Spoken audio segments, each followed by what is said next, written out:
What is the message you may need to hear right now? This message is very important. Things right now are going to be falling into place with little effort from you, in the sense of having to force things or plan for things. Things are just going to start happening, and falling into place is for a reason, a part of the purpose. Soul, destiny, your path, the decisions that you have already made previously for these things to fall into place now or in the near future for you. I'm hearing tenderism, falling off the bone. Like, that's how many blessings are about to be falling off the bone for you. Things are just going to fall into place for you. It's going to feel all of a sudden, but all of a sudden brings a sense of calm when it comes.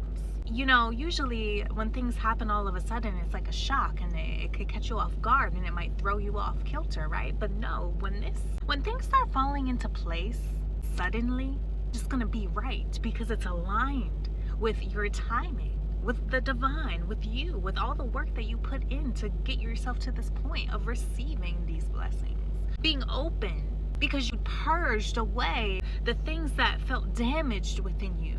The clutter in your mental space. You started unleashing that inner beast that was caged away within you, and you faced that inner beast within you. You might have been in the mirror talking to you and saying, hey, I gotta prioritize you, because there's things in this life that I'm lacking or I'm not living up to, that I know I have the potential, and not even the potential, I know that I shall do in this life. So what am I really doing in this life? You got real with you in a point of time, in the past or in the present, or you will in the future. There's going to be a time where you get real with you. You look you in the eye and say, what are you going to do with this life?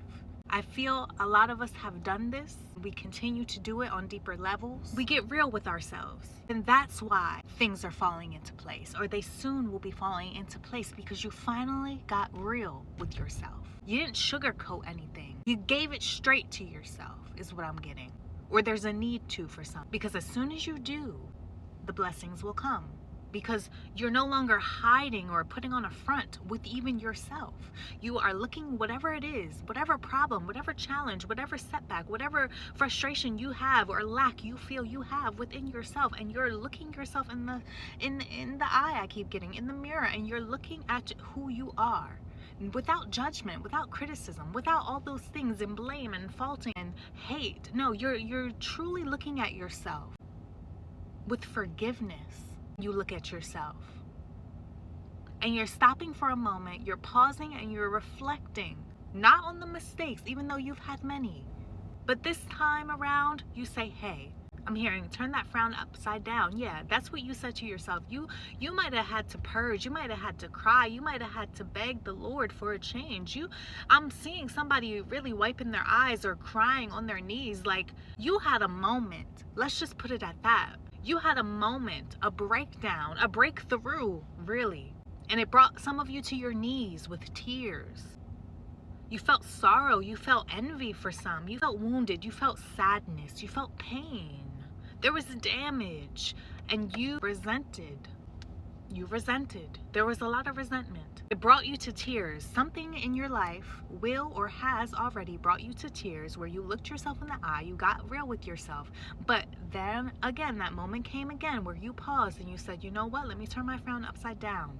Because those moments that I'm so upset about, they're gone now. So therefore, I will not let it hold me back. My past, even if it was yesterday or a couple minutes ago, I will not allow anything to dwell that will bring me down within myself anymore, because I've been living in that. So now I gotta see that that's what I've been living, that maybe I have been the victim, because I have been a victim in real life. So yeah, I've been a victim in my own mind. PTSD is how I coped. Therapy is very important. Some of us had to be our own therapists in the past, and you know, that's how life goes sometimes. Always know divine is on your side, that there is help once you get aligned. And even if you can't get aligned, know that there is somebody out there. It doesn't matter how much you are alone. You'll be surprised when you pray and you make time for God, or whoever you label God to be in your life. Even at your lowest, actually, that's when God is the strongest in your life, or can be, I believe, because that's when God was the strongest in my life. when I was so desperate and in need. And I couldn't see clearly. You are not alone. It doesn't matter how much it looks like you're alone in your circumstance, or families betrayed you, friends betrayed you. Nobody's there. Baby, there's somebody there. Even a stranger. You'd be surprised. God will send anybody. Once you call on God and ask for his protection, you pray and you give and you surrender the difficulties to God. It might not happen right away, but God will start to align things into your life if you choose to believe.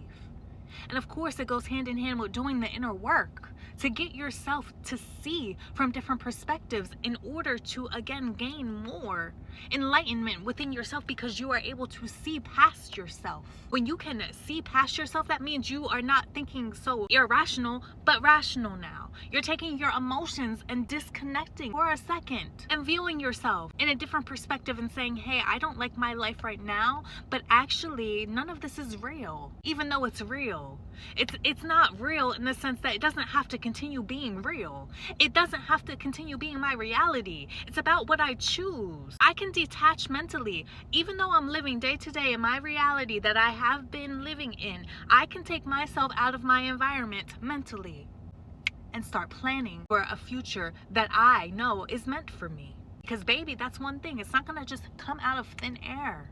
No, don't get it confused. Nobody's coming to save you. But baby, God will do what God needs to do if you change your behaviors, your habits, your patterns, and you get more involved with you. Who are you? Start getting interested in you. Like, prioritize you. You need to know who you are in order to be anything real in this life. And baby, I know it happens over time because I'm still doing it too. But you have to start somewhere, right? We don't always get to pick and choose. But baby, right now is right now. So what are you gonna do? At the end of the day, stop dwelling on what you can't change anymore, because it's already in the past. Everything that's happened, it's done. It's done. The sooner you realize that, the more motivation it should give you to move on. Genuinely, let things go. Stop checking on people who don't check for you. They wanted to keep you stuck too. No, they need to stay in the past. Stop reaching out to people who you thought would last. Because baby, they didn't last for a reason. Stop going back. Leave those seasons in those seasons. There's no more going back once you go through that new door. No more going back to the past anymore. That's in all forms and all within you, in all different ways, in all different categories of your life. Take it how it resonates, but really in all things, stop going back to the past, because there's nothing there for you. Except for lessons, maybe, perhaps. But other than that, there's no need to talk and communicate with people that you cut off, or habits that you stopped. Don't pick them back up. You stopped them because you were supposed to. Keep going. God bless you.